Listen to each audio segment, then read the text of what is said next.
So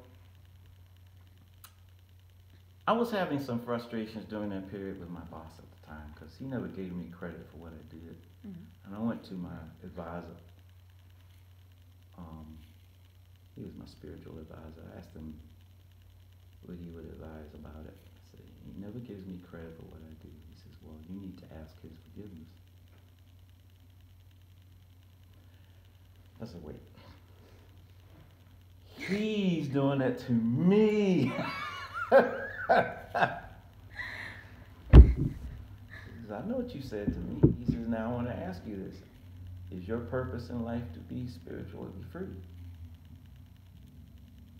Yeah. Well,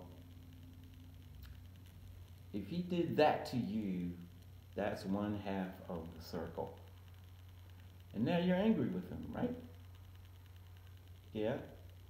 He says, well, he may not be aware of your anger consciously, but subconsciously he is. So your anger is completing the circle that's binding you. He says, because it's an illusion to look at each other as though we are separate beings. We are really all one in spirit. So we're picking things up regardless of we're conscious of it or not. He says, so you want to ask his forgiveness. Well, how do I do that? Okay, I gotta go to him. No, you don't lower yourself in the presence of another person. You do it in private, in spirit. You do it. And ask in meditation. And call his name until you make contact with him. Well, how am I going to know I made contact with him? You'll know.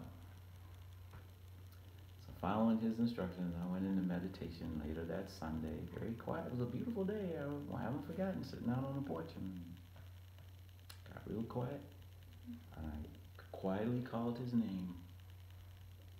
And I saw a flame like a candle burning.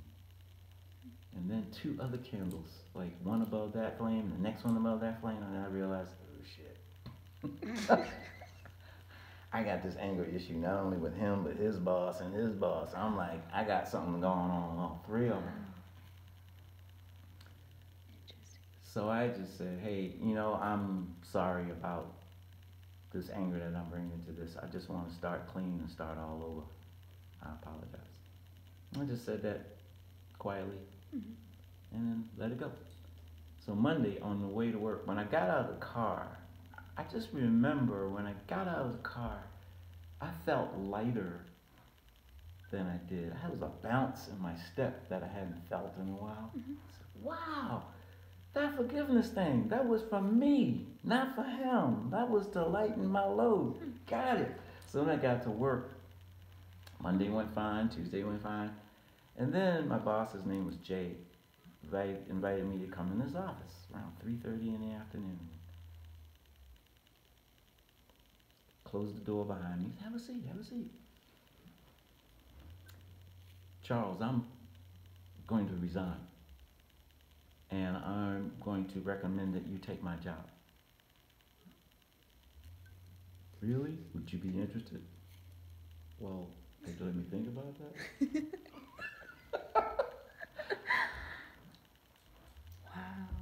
So I'm into the job for 2 months when I get a phone call from a woman that I knew when I was teaching at American University.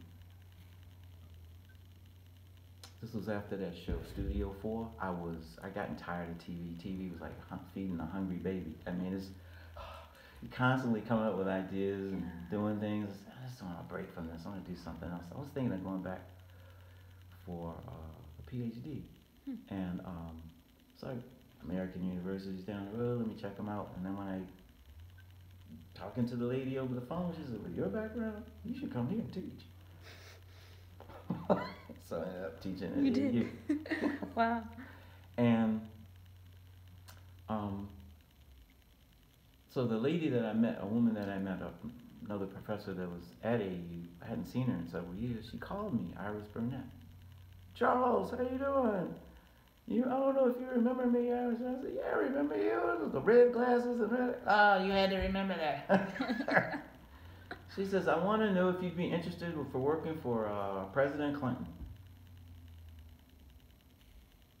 Doing what? Being director of WorldNet Television. And that led to me creating the first global satellite TV network. Wow. I went all over the world and signed agreements in Singapore for the first time allowing Western media to broadcast in that nation. Mm-hmm. I helped establish the first privately owned TV station on the continent of Africa in Uganda.